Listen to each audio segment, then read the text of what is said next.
When my daughter shouted, "You will either serve my husband or get out of my house," I didn't get mad. I just smiled, grabbed my suitcase, and walked out of the place I'd spent my whole life paying for. I could tell she was expecting me to fall apart, just like I usually did. But this time, things were different. A week went by, and my phone showed 22 missed calls from them, and that was only the beginning of my plan. They were going to regret their words and their actions. Before we keep going with the story, please remember to subscribe and let me know in the comments where you're listening from. My keys were still warm in my hand as I pushed open the front door, the plastic handles of the grocery bags digging into my wrists. The late afternoon sun on that Saturday was coming through the living room curtains, making everything glow with a soft light that usually made me happy. Not today, though. Mike was kicked back in my leather recliner, the last thing Eleanor ever gave me before she passed from cancer. He had his feet propped up in his socks, holding a half-empty beer bottle. The TV remote was resting on his stomach like he owned the place, which, I guess, he thought he did. He didn't even bother to look up from the basketball game.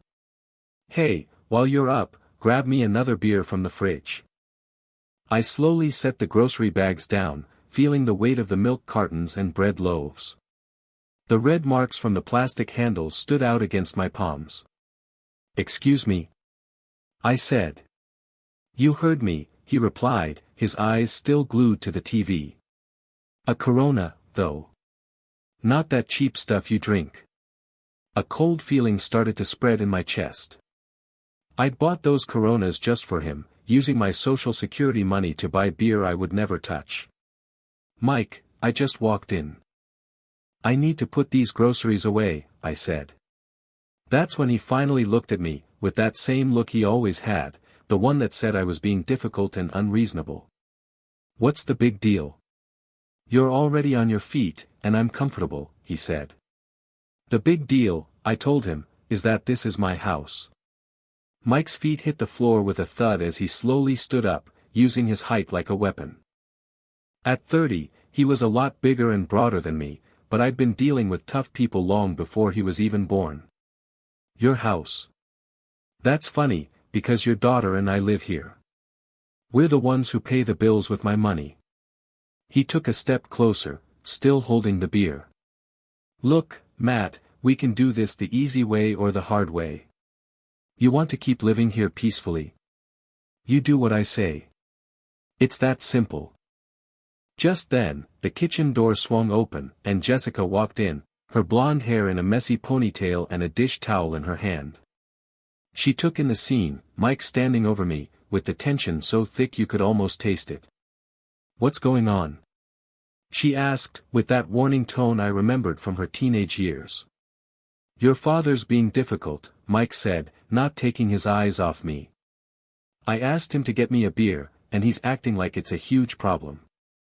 Jessica looked at me with disappointment, like I was a little kid throwing a tantrum. "Dad, just get him the beer.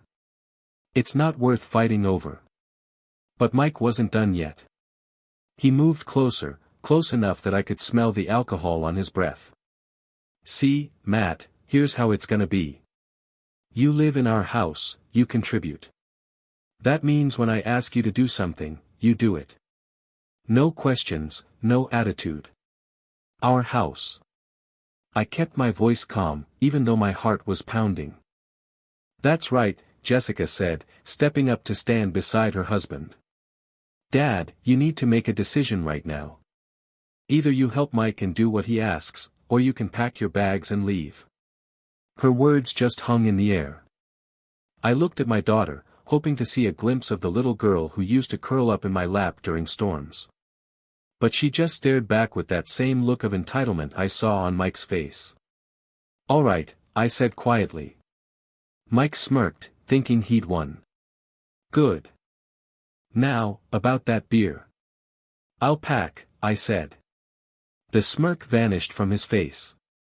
Jessica's mouth dropped open slightly, as if she'd expected me to give in, to apologize, and to shuffle into the kitchen like a whipped dog. I turned and walked toward the hallway, leaving the groceries right where they were. Behind me, I heard Mike gasp and Jessica whisper, "Dad, wait." But I just kept going toward my bedroom, my steps steady on the hardwood floor that Eleanor and I had refinished ourselves 22 years ago. The suitcase came down from the closet shelf with a soft thump. I'd bought it for our honeymoon to Yellowstone, back when Eleanor was still with me and the future seemed to stretch out like an endless road. Now, it was just sitting on the bed, open and empty, ready to hold what was left of my life in that house. I packed in a methodical way. Underwear, socks, 3 changes of clothes. Not everything, just enough for now. I could hear their hushed, urgent voices from the living room. Mike's voice would rise sometimes over Jessica's softer tones. They were trying to figure out what to do, how to handle the old man's unexpected rebellion. My hands moved on their own, folding shirts and rolling up ties. I put the photo of Eleanor into a side pocket, wrapped in tissue paper. My medications, reading glasses, the small leather journal where I kept track of my money, all of it went in. When I wheeled the suitcase back down the hallway, they stopped talking. Mike was back in his chair, but he was sitting up straight now, watching me. Jessica was standing by the kitchen doorway, her arms crossed, trying to look tough, but I could see the uncertainty in her eyes. Neither of them said goodbye. My old Buick started on the first try, reliable as always. I backed out of the driveway without even looking back at the house to see if they were watching from the window. The 40-minute drive to Pine Lodge gave me plenty of time to think. As I drove through downtown Kalispell, the memories came in waves. Jessica's college tuition, $40,000 a year for that expensive private school she just had to go to. I'd worked overtime at the bank for 4 years straight, taking on extra clients and staying late to review loan applications. My hands still got sore just thinking about all those forms. Her wedding had cost $30,000. Mike's family couldn't pay their half, so I quietly covered it all so no one would be embarrassed. The reception hall, the flowers, her dress, everything had to be perfect for my little girl's big day. Then came the house. I used $100,000 of my retirement savings for their down payment, because young couples need help getting started. That's what fathers do, I told myself. It's what Eleanor would have wanted. After that, the monthly payments came like clockwork, $1,800 for their mortgage, $800 for utilities, and another $500 for groceries whenever they were running low on cash. My Social Security check just kept disappearing into their lives, little by little, and I kept telling myself that was what love looked like. The Pine Lodge Motel was on the edge of town, a long, low building with paint that was peeling and a flickering neon sign. The room was small, but it was clean, just a bed, a chair, and a little table by the window. I put my suitcase on the rack and just sort of collapsed onto the edge of the mattress. The silence in here was a lot different. It wasn't the peaceful quiet of my own home, it was the empty, hollow feeling you get in a place that's not yours. I pulled out my phone and went through the contacts. All the bank numbers, insurance companies, and credit card services, I knew them by heart from my 30 years in finance. Even though tomorrow was Sunday, I knew there were still some things I could get done. Some calls I could still make. I set my laptop up on the small table and logged into my online banking. The account balances all lit up on the screen, checking, savings, retirement accounts, all those numbers that stood for a lifetime of careful planning, of telling myself no to little things so my family could have what they needed. The cursor just sat there, blinking in the search bar, waiting for me to decide what came next. Sunday morning was gray and cloudy, which felt about right for how I was feeling. I laid all my paperwork out on the motel table, just like a general getting ready for a big battle. Bank statements, insurance policies, legal papers, everything was organized, everything was right there where I could grab it. My first call was to First National Bank. You can't do much banking on a Sunday, but those automated systems never take a day off. "Good morning, Mr. Harris," a lady said after I got through the phone menus. "How can I help you today?" "I need to cancel the automatic mortgage payment for 341 Oak Street, the account that ends in 9209, I told her. There was a pause, and I could hear her typing. "Sir, I see that payment has been active for 5 years. Are you sure you want to stop it?" she asked. "Completely sure," I said. "May I ask why you're making this change?" she asked. "The people living there no longer qualify for my financial help," I said. More typing. "Very well, Mr. Harris. The automatic payment will be cancelled right away. You should get a letter confirming it in the next 3 business days." The next call was even easier. Geico had been insuring both of their cars on my policy for 3 years now. Mike's Silverado, Jessica's Honda. That was $280 every single month for vehicles I never drove and for accidents I would never be in. "I need to remove 2 cars from my policy," I told the agent. "My daughter and son-in-law will have to get their own coverage." "When would you like this change to take effect?" she asked. "Today," I said. The credit cards took a little more time. Jessica was an authorized user on 3 of my accounts, my Visa, my MasterCard, and my Costco store card.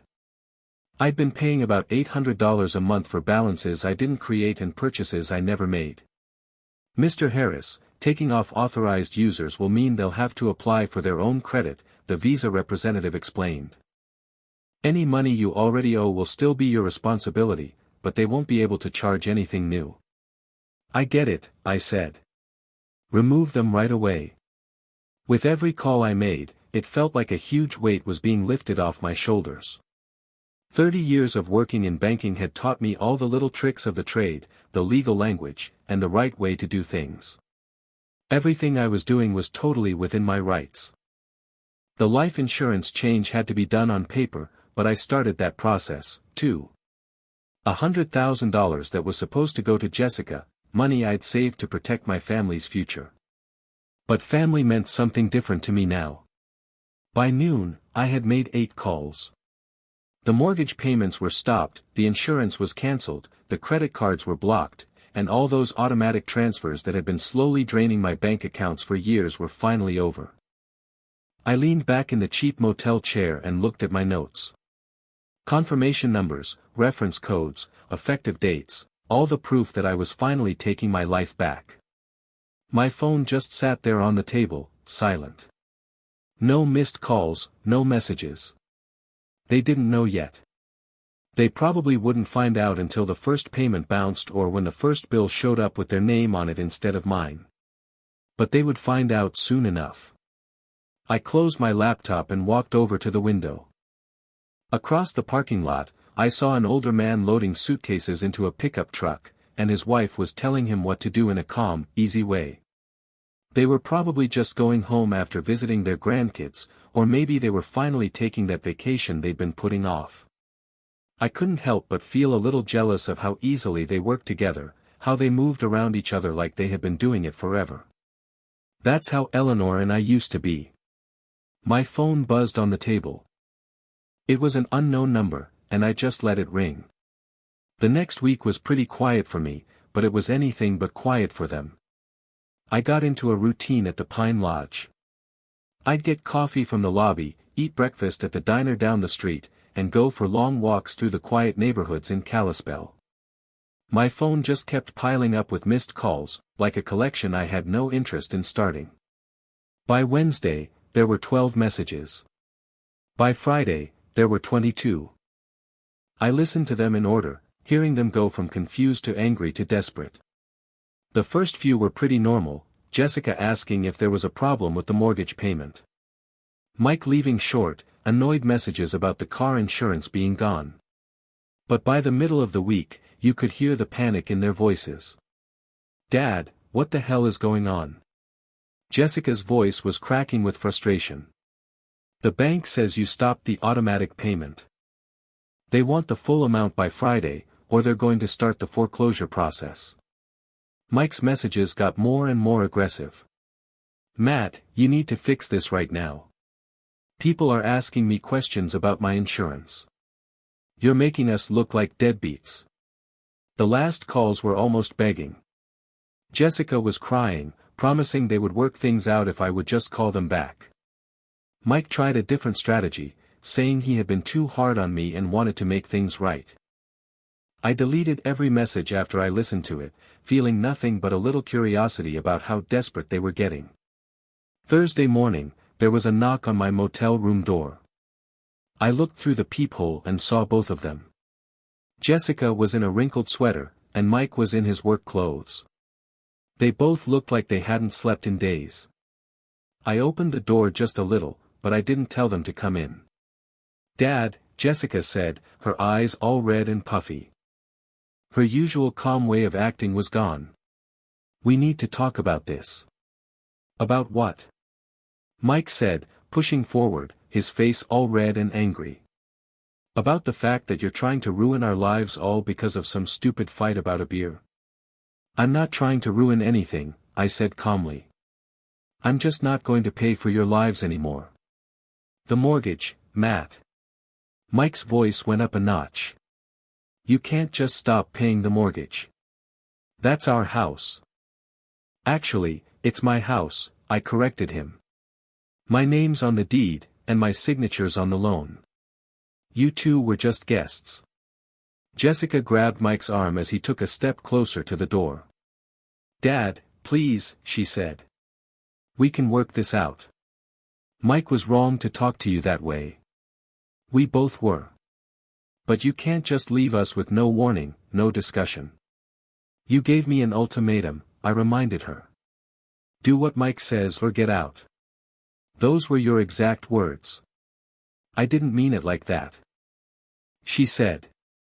"Yes, you did," I told her, looking at her face and seeing a total stranger. "You meant every single word. You just didn't expect me to actually choose option 2. Mike tried a new approach, making his voice sound calm. "Look, we all said things we didn't mean. But you're talking about our home, our credit, our whole lives. You can't just pull the rug out from under us like this." "I can," I said, and I did. I started to close the door. "You wanted me to leave. I left. You wanted to handle your own lives. Now you can." "Dad, wait." Jessica's voice cracked. "What about family? What about everything we've been through together?" I paused, looking at her desperate face. For a moment, I remembered the little girl who used to help me rake leaves in the fall and who would bring me dandelions she'd picked from the yard. But that little girl had grown into someone who could stand there while her husband humiliated her father in his own living room. "Family works both ways, sweetheart," I said quietly. "I spent 5 years taking care of you both. When it was time for you to take care of me, you chose him instead." Mike's fake calm broke completely. "You crazy old bastard. You can't just—" "I can call the police if you keep raising your voice," I interrupted. "This is private property, and you're disturbing the peace." They just stared at me, probably seeing me clearly for the first time in years. I wasn't the soft-hearted father or the convenient piggy bank on legs anymore. I was just a man who had finally learned to say no. Mike grabbed Jessica's elbow and pulled her away. "Come on, we'll figure this out ourselves." They walked back to their car. Mike's usual swagger was gone, and he was hunched over, looking worried. Jessica kept looking back at me over her shoulder like she was seeing a stranger. I watched them drive away, then closed the door and went back to my laptop. There were still calls to make, still accounts to close. The work of dismantling a relationship was far from over. I needed some coffee and a chance to think clearly. The diner on Main Street had always been my safe place when Eleanor was alive. She'd meet me there after her doctor's appointments, and we'd split a piece of apple pie while just talking about nothing important. Tuesday morning, I was walking those 3 familiar blocks, and my breath was a little cloud in the crisp mountain air. The routine felt good after the fight yesterday. I had organized all my paperwork again that morning, going over bank statements and confirmation numbers like a general studying battle plans. The diner's bell chimed as I walked in. The mix of coffee steam and bacon grease made that cozy, normal feeling I'd been missing. I barely even had time to get settled in my usual corner booth before a familiar voice called out, "Matt Harris." Well, I'll be damned. Paul Campbell stood up from a table by the window, a newspaper tucked under his arm. We had worked together at First National for 15 years before he was transferred to the main branch. Paul had handled the big business loans, while I dealt with personal accounts, but we'd shared enough coffee breaks to be what you'd call friends. "Paul," I said, getting up to shake his hand. "Good to see you." "Mind if I join you?" he asked, sliding into the seat across from me before I could answer. "Haven't seen you since Eleanor's funeral. I heard you moved out to Pine Lodge. Everything all right?" The waitress showed up with coffee before I could answer. I used that moment to think about how much I should tell him. Paul was a good guy, but he was also a banker with professional rules. "Family situation," I said finally. "Just needed some space to think things through." Paul nodded slowly, his eyes on my face. "Well, that son-in-law of yours tried to pull a fast one on us a few months back." My coffee cup stopped halfway to my lips. "What kind of fast one?" I asked. "He wanted a home equity loan on your house, for 70 grand, Paul said, his face getting serious. He claimed it was his property and even brought in a bunch of papers and everything. All the background noise in the diner seemed to fade away. "My house?" I said. "He tried to get a loan on my house." "That's right. He had some paperwork that looked official at first, but when we did the title search." Paul shook his head. "Everything came back to you, of course. Clean title, no co-signers, nothing that would give him any claim to the property." I set my cup down slowly, trying to take it all in. "When exactly did this happen?" "December, maybe January," Paul said.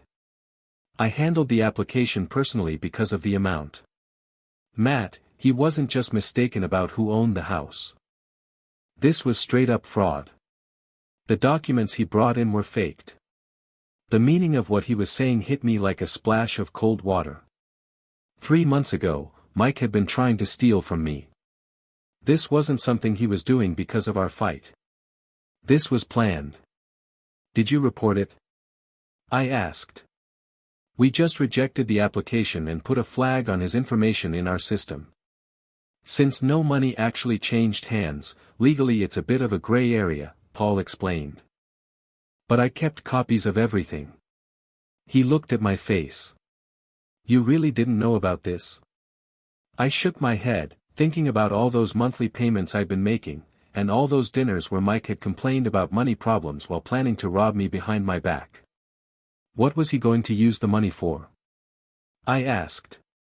Paul looked around the diner, then leaned in closer. On his application, he said it was for home improvements, but the word on the street is Mike's got some gambling debts. Pretty big ones, too. How big? I asked. Ken Riley might know more, Paul said. Remember Detective Riley? He mentioned something about Mike being a regular at Glacier Peaks Casino. I did remember Ken Riley. We had both been on the church building committee, and his daughter had been in Jessica's graduating class. If Ken had information about Mike's gambling, it was probably true. Paul, I really appreciate you telling me this, I said, pulling out my wallet to pay for the coffee I'd barely touched. Matt, just be careful, he said. A man who'd forge documents to steal from his own family might do other desperate things when he's cornered. I walked back to the Pine Lodge with my mind racing. All of a sudden, Mike's demand for a beer and all his disrespect made so much more sense. He'd already seen me as a target, a convenient way to get cash for his gambling. The whole ultimatum wasn't about him trying to be the boss, it was about keeping access to money he felt he was entitled to steal. Back in my motel room, I opened my laptop and started a new document called Mike Dawson Evidence. Paul's discovery was only the beginning. If Mike had been lying about this, what else had he been hiding? The courthouse was closing at 5 p.m. And I had an hour to file the paperwork that would change everything. After lunch, I drove straight from the diner to the Flathead County Courthouse, a big brick building that had always seemed a little intimidating when I was younger but now felt like an ally. The clerk's office was on the second floor, and a middle-aged woman processed my eviction notice with professional efficiency. "Mr. Harris, you understand this is your daughter's residence?" she asked, looking over the property deed I'd brought in and comparing it to the eviction documents. "It's my property," I told her. "The people living there have broken the terms of their occupancy." "What terms would those be?" she asked. I was ready for that question. "A verbal agreement that required mutual respect and contributing to household expenses. Both of those conditions have been broken." She stamped the papers with practiced authority. "The 30-day notice period starts today. If they contest this, we'll set up a hearing. Otherwise, the sheriff will serve the final papers after the deadline." "How long will it be before they get this?" I asked. "The sheriff's department handles serving the papers, usually within 48 hours. I thanked her and took my copies, feeling the weight of the law behind my actions. No more emotional blackmail or financial manipulation. Everything was going through the proper channels now. My next stop was the police station. Detective Ken Riley's office was in a cramped space in the back corner of the building, filled with filing cabinets and coffee-stained papers. Ken had aged since I'd last seen him, more gray hair, deeper lines around his eyes, but his handshake was still firm. "Matt, what brings you to my neck of the woods?" he asked. "Information gathering," I said. "Paul Campbell mentioned you might know something about Mike Dawson's gambling." Ken's face changed to a professional look of interest. "Your son-in-law. What's going on?" I gave him the short version of the story, the ultimatum, me leaving, and finding out about Mike's loan fraud attempt. Ken listened without interrupting, making a few notes here and there. "Mike is definitely known at Glacier Peaks," Ken said when I was finished. "He's a regular, usually at the poker tables. The staff mentioned he's been playing more often lately and for higher stakes. Any idea how much he owes?" I asked. "Different creditors, different amounts.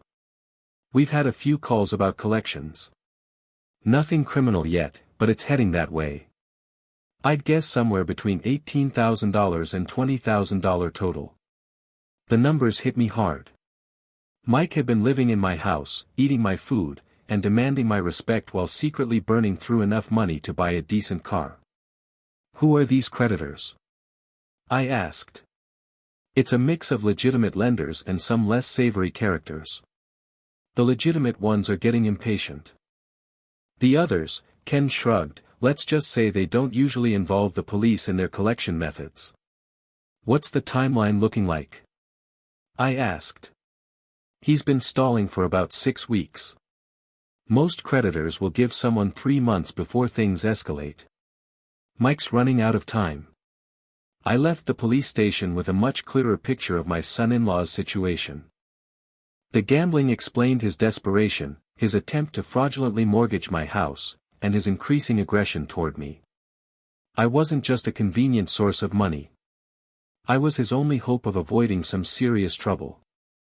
That evening, I sat in my motel room, thinking about everything I'd gotten done that day. I had a legal eviction notice filed and ready to be served. I had confirmation of Mike's gambling debts and fraudulent activities. And I had a growing network of allies who understood the real situation. I opened my laptop and updated my evidence file, adding Ken Riley's information to what Paul Campbell had told me. Pattern recognition had been a critical skill in banking, and the patterns here were becoming crystal clear. Mike wasn't just disrespectful or entitled, he was desperate, dishonest, and dangerous. The more pressure he felt, the more reckless he would get. I needed to be ready for whatever came next. Crisero, I would start making some strategic phone calls to Mike's creditors. Not to pay his debts, those were his consequences to face, but to make sure they knew his true financial situation, including the fact that he had no legal claim to my property. The truth was always the best weapon. Word travels fast in a town like Kalispell. By Friday, I knew it was time to take control of the story. My first encounter happened at the post office, where Mrs. Davison from the church mailing committee cornered me near the stamp machine. She was one of those women who collected information like other people collected recipes, and she was always ready to share what she'd learned. "Matt, dear, I've been hearing some troubling things about family troubles. Is everything all right?" I thought about my answer carefully. Mrs. Davison would repeat whatever I said to at least a dozen people by the time Sunday service came around. Jessica and Mike asked me to move out, so I did.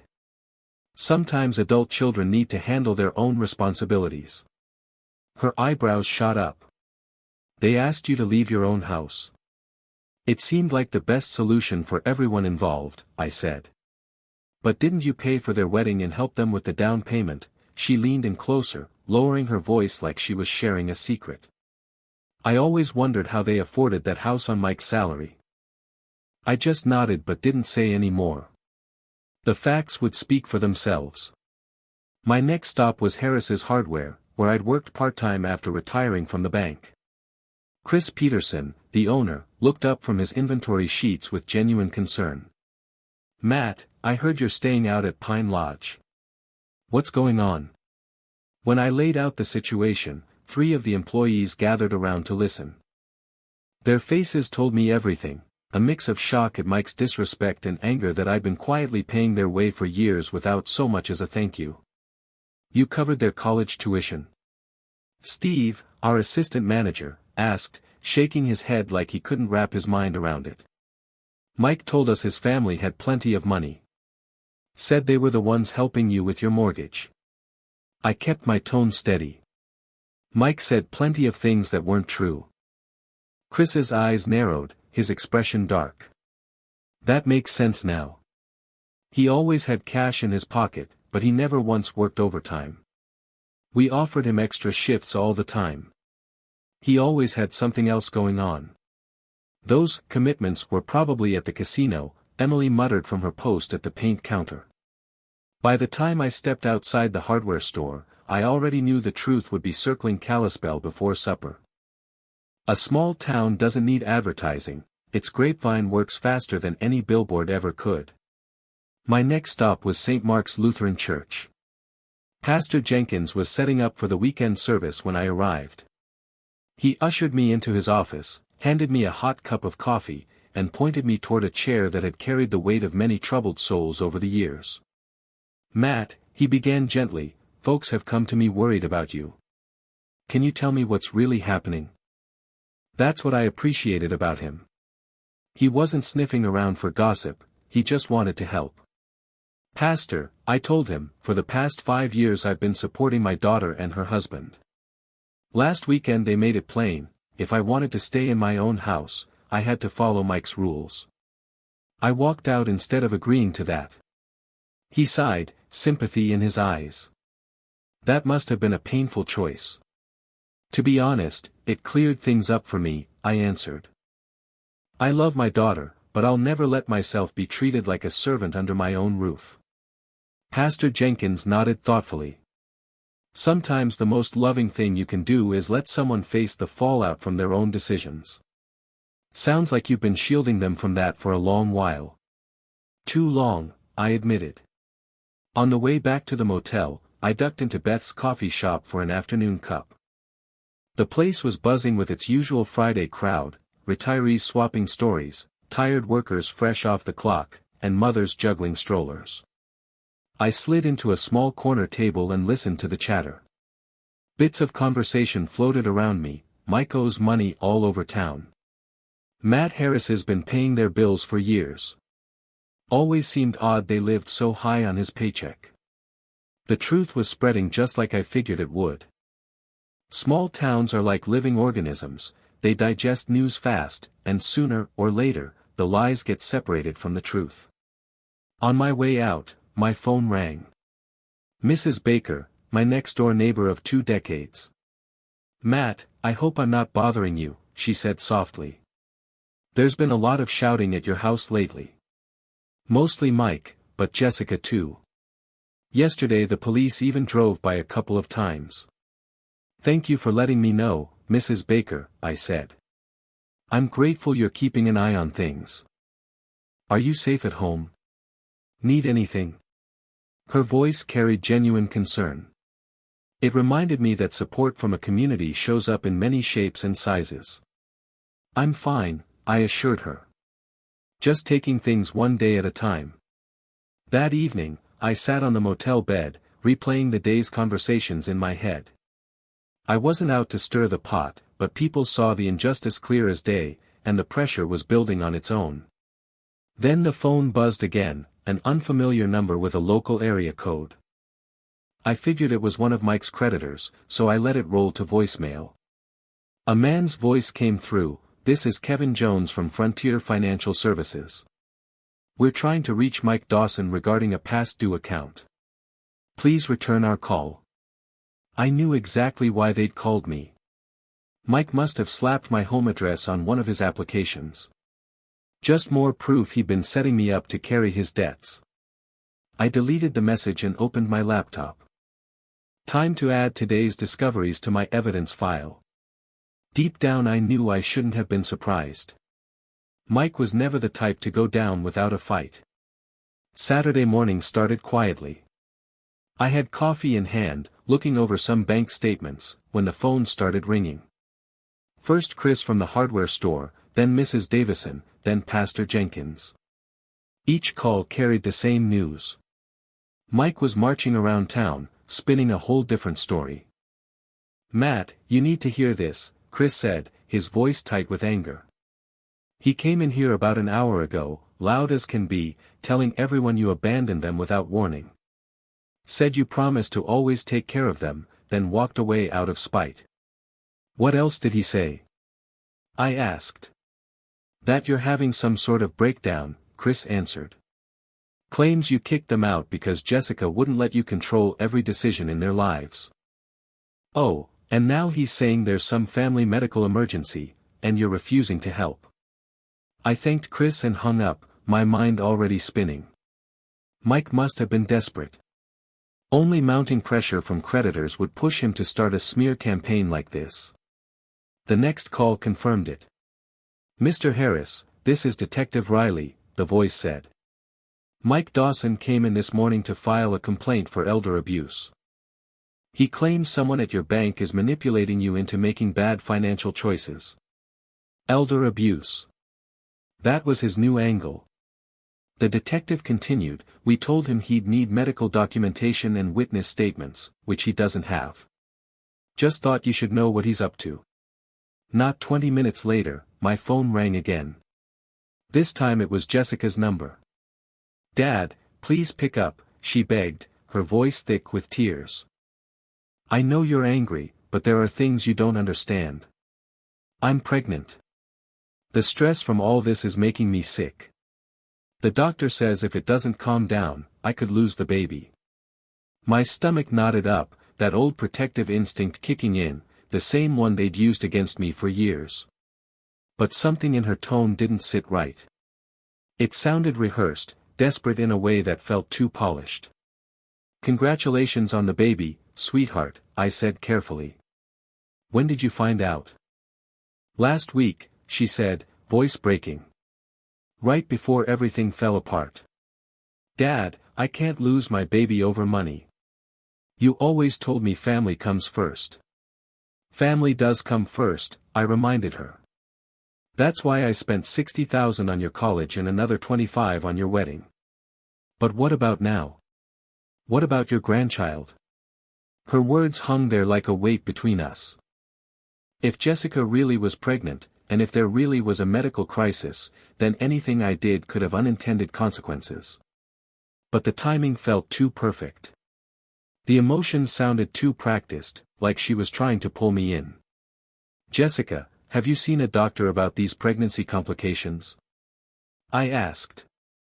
There was a pause. I have an appointment next week, she replied. Which doctor? Dr. Richards, at the women's clinic.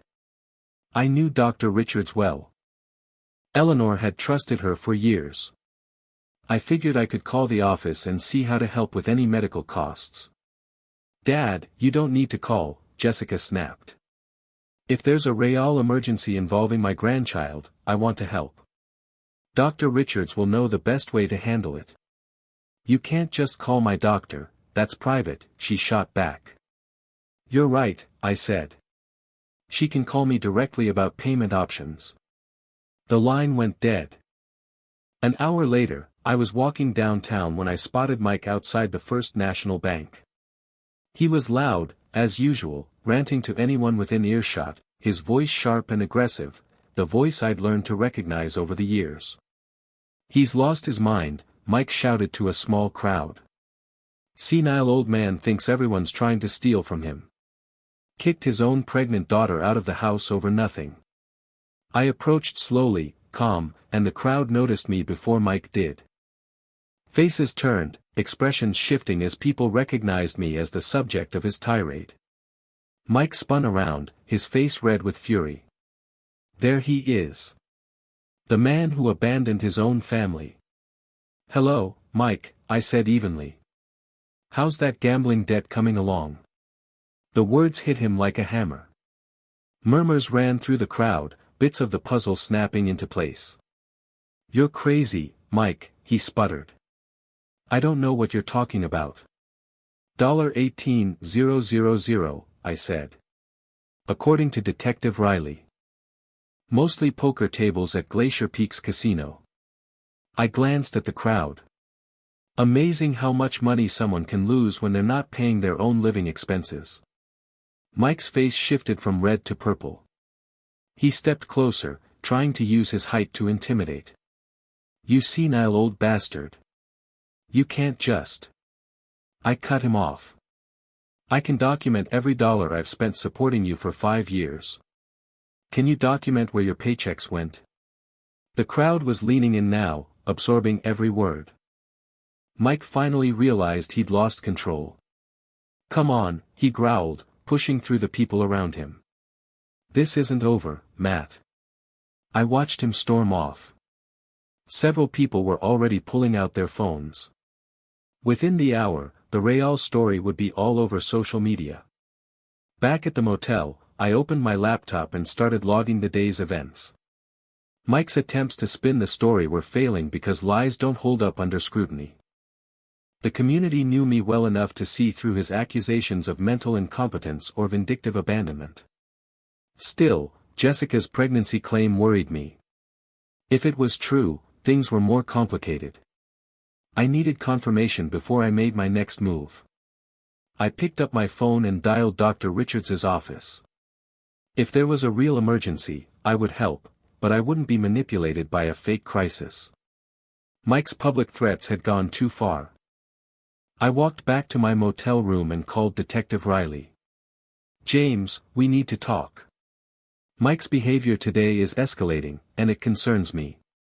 How so? He asked. He confronted me in public, made threatening gestures in front of witnesses, and his whole attitude screamed someone losing control. I looked out the window toward downtown. I'd like to file a formal complaint and discuss protection options. Come in tomorrow morning. Bring any documentation you have, he said. I didn't need to wait. About an hour later, Steve Brennan, the night manager at the Pine Lodge, knocked on my door. Mr. Harris, that man who was yelling in our parking lot earlier. He came back about 20 minutes ago, stood outside your door for maybe 5 minutes, then left. Some guests got nervous. Steve was a retired Army sergeant who had a good eye for trouble. Did he say anything? I asked. Just muttered something about teaching old fools lessons. I've got it all on security video if you need it. Perfect. Would you be willing to provide that footage to the police? Absolutely. A guy like that shouldn't be scaring residents. The next morning, I went to the station with Steve's USB drive and a written timeline of Mike's escalating antics. Detective Riley reviewed everything with a sharp eye. Matt, this shows a clear pattern of intimidation. Combined with what I saw at the bank yesterday, there's enough here for a restraining order. What would that involve? I asked. It legally prohibits Mike from coming within 500 feet of you or your property. Violated, and he's arrested immediately. Ken leaned back. There's something else. On Friday, Mike spoke with a lawyer about adverse possession laws. My stomach sank. Squatters' rights. Exactly. He was seeing if he could claim your house based on living there continuously. Does he have any legitimate claim? None. Adverse possession requires hostile occupation without permission. You gave them permission, they never paid rent or taxes, no legal footing. But notice the planning.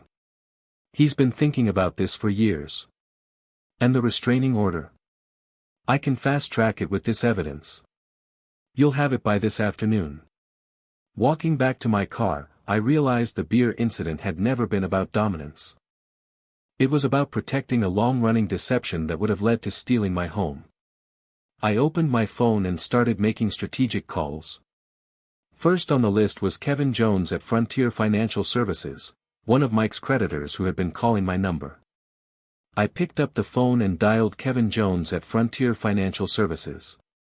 Mr. Jones, I'm returning your call about Mike Dawson, I said. I need to set the record straight. He doesn't live at my address anymore, and he has no legal claim to my property. He listed it as his residence on all his credit applications, but he was just a guest. I evicted him last week. If you're looking for him, he works at Mountain View Auto Dealership on Highway 56. Next, I called Continental Credit Recovery. This is Matt Harris. I understand you've been calling about Mike Dawson's debts. Let me make it clear, Mr. Dawson has no ownership interest in my property and no longer resides there. Each call was short, factual, and calm. I wasn't paying Mike's debts or handing over personal information, just correcting the false address he'd been using to dodge creditors. By noon, I'd contacted 6 collection agencies. Mike's carefully built house of cards was about to collapse. That afternoon, Judge Riley signed my restraining order. Mike Dawson was legally barred from coming within 600 feet of me or my property. Violation meant immediate arrest and possible jail time. I drove back to Pine Lodge, feeling the quiet satisfaction of justice. He'd spent 3 years planning to steal my home. Now, he couldn't even approach it legally. Then my phone buzzed, an unknown number. This isn't over, old man. I forwarded the text to Detective Riley and blocked the number. Collecting evidence had become second nature. Monday morning, I filed the restraining order officially.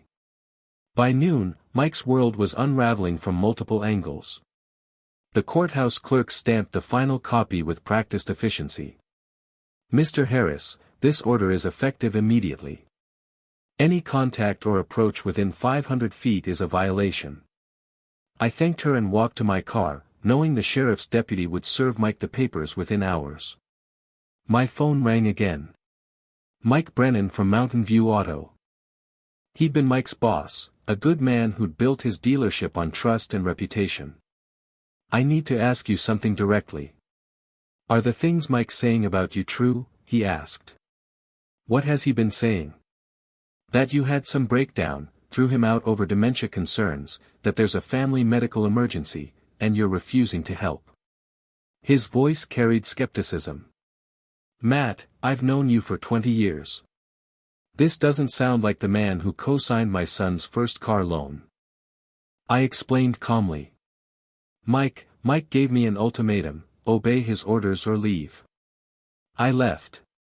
There's no medical emergency, and my mental faculties are fine, as my banker, lawyer, and Detective Riley can confirm. A long pause. I was afraid of that, Mike said. Matt, I've already had 3 customers today mention Mike owing them money. One even recognized him from the casino. It's starting to affect my business. I understand. I'll have to let him go. Can't risk bringing controversy to customers who trust us with big purchases. 20 minutes later, I was at Beth's having coffee when I saw the first debt collector pull up at my former house, Continental Credit Recovery, following the magnetic door sign. I'd spoken with them Friday about Mike's false address. My phone rang. Jessica. Dad, there are men at the house asking about Mike's debts. They want to know about our assets, our income, everything. Her panic was real now. What did you tell them? I asked. The truth. That Mike doesn't own the house and doesn't live there anymore. But they're talking about garnishing wages, seizing assets. Dad, I don't understand any of this. Sweetheart, I said, this is what happens when someone borrows money they can't pay back. These consequences were created by Mike, not me. He owes $25,000, she whispered. I confirmed it. Gambling debts. Glacier Peaks Casino, mostly poker, according to Detective Riley. A moment of silence, then softly, he told me he was working overtime those nights. I'm sorry you're learning it this way, Jessica. And the sheriff's deputy was here too, she added. Served Mike some legal papers. He's been ranting and throwing things ever since. The restraining order, I said. He's probably realizing his options are gone. Dad, her voice cracked. He's talking about leaving town. Says there's nothing left here for him. Then make decisions based on who Mike really is, not the man you hoped he was, I told her. That evening, I parked across the street from my old house and watched the chaos.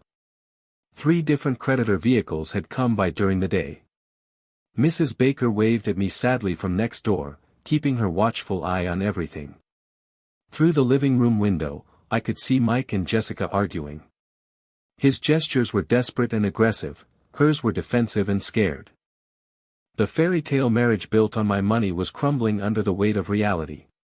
My phone buzzed. A message from Steve at Pine Lodge. That guy tried to get in the building again. I told him about the restraining order. He left, but he was really angry. I forwarded it to Detective Riley. Mike was testing the restraining order within hours of being served. Desperate, reckless, dangerous, but also predictable. A man with gambling debts, no steady job, and mounting legal troubles had 2 choices: face reality like an adult, or run. Knowing Mike, running seemed likely. I drove back to Pine Lodge, thinking about Jessica. If Mike fled to escape his creditors, would she go with him, loyal to a man who had deceived her for years? Or would she finally see the truth and make a different choice? Either way, the consequences were theirs. I had spent 5 years shielding them from reality. That protection ended the day they asked me to choose between my dignity and their demands. I chose dignity. Now, they had to choose their own path. After 2 days watching the fallout, I called Jessica Wednesday morning. Meet me at the diner. Just you, I said.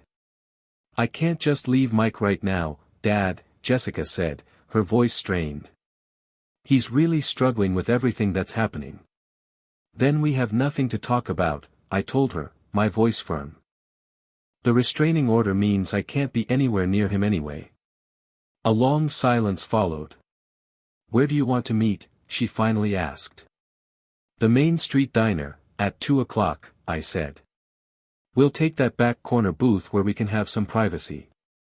I got there early and settled into the booth, facing away from the street. I wanted this conversation to be about our words, not about her getting distracted by worried glances at every car that passed by. When Jessica walked in, she looked much older than her 28 years. Her face was etched with stress, and she was nervously fidgeting with her purse strap as she sat down across from me. Dad, I know you're mad, she started right away. But Mike's lost his job, and these debt collectors won't leave us alone. The phone never stops ringing, and people are showing up at the door demanding money we just don't have. I waited for her to finish, then spoke calmly. I'm going to give you one chance, Jessica, to handle this with some dignity. What do you mean? She asked. I mean you need to make a public apology, I said. You have to tell the whole truth, the full story of how much I've supported you both, and an honest explanation of why I left. Her face went bright red. You want me to humiliate myself in front of the entire town? No, I said softly. I want you to tell the truth. There's a difference. What kind of public apology? I had spent 2 days thinking carefully about what justice required. You'll have to get up at church on Sunday during testimony time. You'll need to write a letter to the editor of the Tribune. And you'll have to post it on Facebook for all our mutual friends and family to see.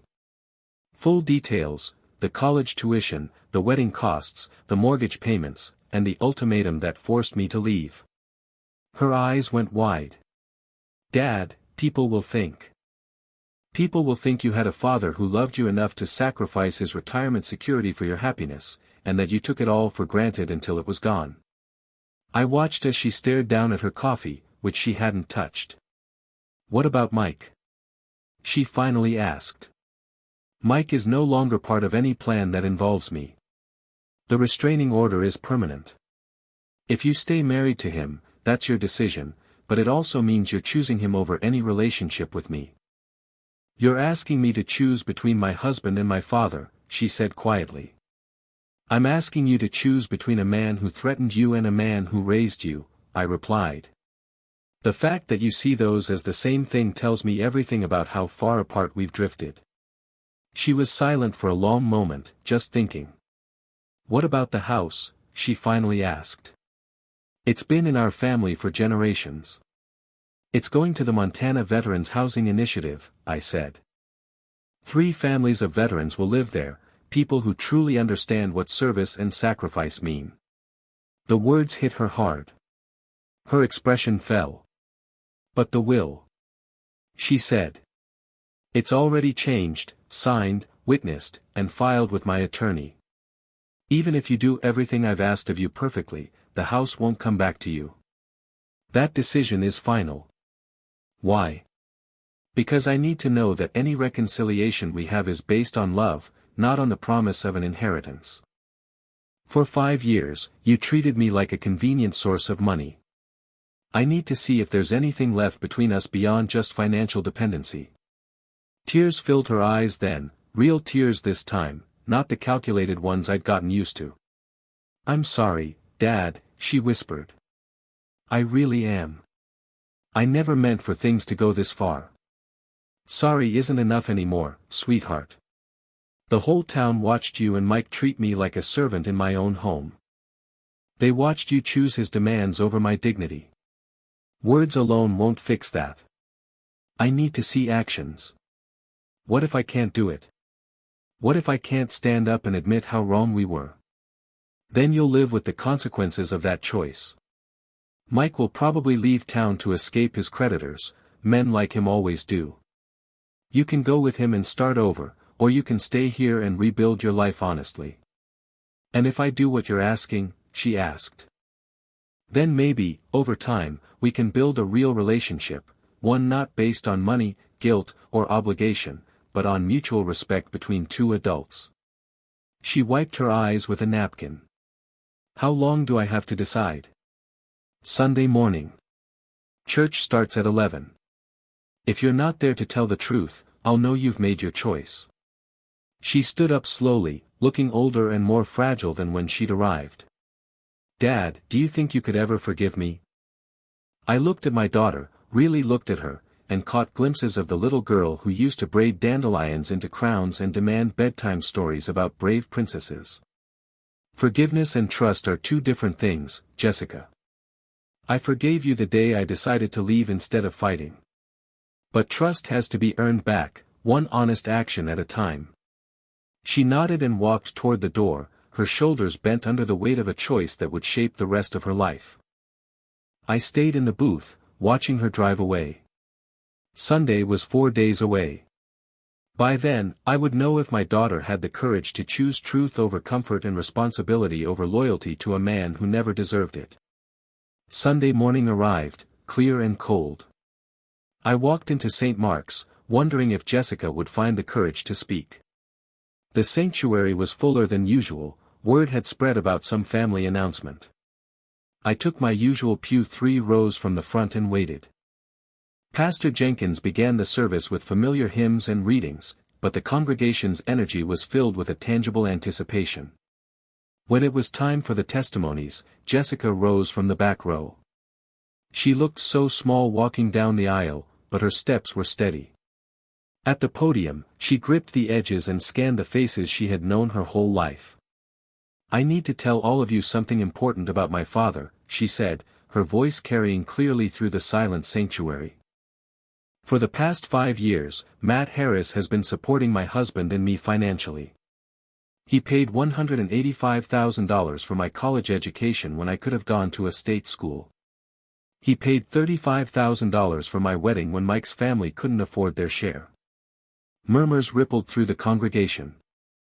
The specific, documented sacrifices she was laying out painted a clear picture. "He gave us his family home, the house his parents left him, where he and my mother had lived for 22 years. When we couldn't make the mortgage payments, he paid them," Jessica continued, her voice getting stronger. "When we needed groceries, utilities, and car insurance, he paid for everything while living on his own Social Security. 3 weeks ago," she went on, "when my father refused to follow my husband's orders like a servant, we gave him an ultimatum: obey Mike or leave his own house. Dad chose to leave rather than give up his dignity." The sanctuary was completely silent. Even the children seemed to understand how serious her words were. I stood quietly, just watching as my daughter's words about my husband's disrespect of me filled the air. My husband had repaid my sacrifice with ultimatums and demands. I chose to be loyal to someone who threatened my father over loyalty to the man who raised me with love and patience, she admitted, tears now streaming down her face, but her voice stayed clear. "I'm standing here because my father offered me one last chance to choose truth over my pride. I was wrong. Mike was wrong. My father deserved gratitude and respect, and we never gave it to him." She looked directly at me. "Dad, I'm sorry isn't enough for what we put you through. But I hope it's a start." As Jessica returned to her seat, the congregation began to murmur in supportive whispers. Pastor Jenkins approached the podium, with tears in his own eyes. "Sometimes the hardest courage is admitting our mistakes publicly," he said. "Jessica has shown that courage today, and her father has shown us what dignity looks like under pressure." After the service, people came up to me with hugs, handshakes, and kind words. Mrs. Davison squeezed my hand. "We all suspected you were helping them out financially, Matt," she said softly. "What we didn't know was how they repaid your kindness." Chris from the hardware store patted my shoulder. "What you did took real character. Setting boundaries isn't easy when it's your own family." But the most meaningful moment came when Jessica approached me outside the church. "The letter to the Tribune will be in the paper on Wednesday," she said. "The Facebook post goes up tonight." She hesitated for a moment. "Mike left town yesterday. He packed up his truck while I was at work and disappeared. No forwarding address, no note, nothing." "I wasn't surprised," I replied. "Men like Mike always run when they have to face consequences. I'm sorry your marriage ended this way." "I'm not," she said quietly. "I filed for divorce this morning. I found out he'd been using my credit cards for gambling without telling me. The debts are worse than we thought." 3 months later, I stood in the front yard of my former family home, watching 3 veteran families move into the transitional housing units the Montana Veterans Housing Initiative had created. The house had been renovated into separate apartments, giving each family privacy while they shared common areas. Staff Sergeant Lisa Rodriguez, who had recently returned from deployment, guided her 2 children toward the playground equipment that had been donated by local businesses. "Mr. Harris, this opportunity means everything to us. Thank you for choosing veterans for this gift." "Veterans understand sacrifice," I replied. "This house should serve people who have actually earned it." My life had settled into a peaceful routine at the lakeside cabin I'd purchased. I'd have my morning coffee on the deck overlooking Flathead Lake, go fishing in the afternoon, and spend my evenings reading. They were simple pleasures, but they felt luxurious after years of financial stress and family drama. The cabin was small but perfect for my needs, with 2 bedrooms, a kitchen where I could cook proper meals, and a dock for launching my small fishing boat.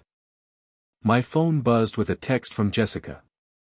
"Dad, I'm 3 months into counseling and learning a lot about healthy relationships. Could we try having coffee sometime? I'd like to earn your trust back, one conversation at a time."